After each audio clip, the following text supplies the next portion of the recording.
இந்த வீடியோவில் கடந்த 5 ஆண்டுகளில் இந்தியாவின் முக்கியமான மாநிலங்களில் மனைவியால் கொல்லப்பட்ட கணவர்களின் எண்ணிக்கையை பகிர்ந்திருக்கிறோம்.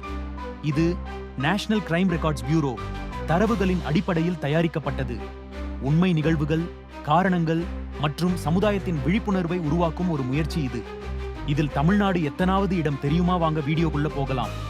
கடந்த 5 வருடத்தில் 785 கணவர்கள் தங்கள் மனைவியால் கொலை செய்யப்பட்டுள்ளனர் என்று சொன்னால் நீங்கள் நம்புவீர்களா? ஆனால் அதுதான் உண்மை.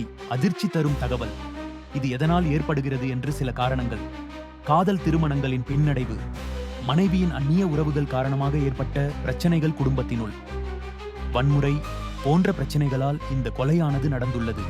இதில் முதல் 5 இடங்களை பிடித்து மாநிலங்கள் பட்டியல். முதலாவதாக உத்தரப்பிரதேசம், 274 பேர் கொல்லப்பட்டுள்ளனர். இரண்டாவது பீகார், 186 பேர் கொல்லப்பட்டுள்ளனர். மூன்றாவது ராஜஸ்தான், 138 பேர் கொல்லப்பட்டுள்ளனர். நான்காவது மகாராஷ்டிரா, 100 பேர் கொல்லப்பட்டுள்ளனர்.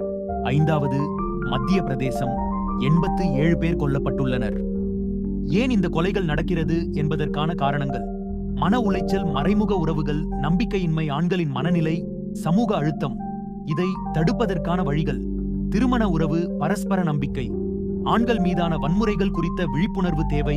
NCRB போன்ற தரவுகள் சமூகத்தை விழித்தெழச் செய்யும். நீங்கள் நினைப்பது போல் எல்லாமே நேரமும் பெண்கள் பாதிப்புக்குள்ளாகிறதல்ல. சில நேரங்களில் ஆண்களும் பலியாகிறார்கள். அதனால் ஆண்களை பாதுகாப்பது நமது கடமை. இந்த வீடியோ பிடித்திருந்தால் லைக் பண்ணுங்க, ஷேர் பண்ணுங்க, சப்ஸ்கிரைப் பண்ணிக்கோங்க. அடுத்த வீடியோல தமிழகம் இதில் எத்தனாவது இடத்தில் உள்ளது என்பதை பற்றி பார்க்கலாம். நன்றி.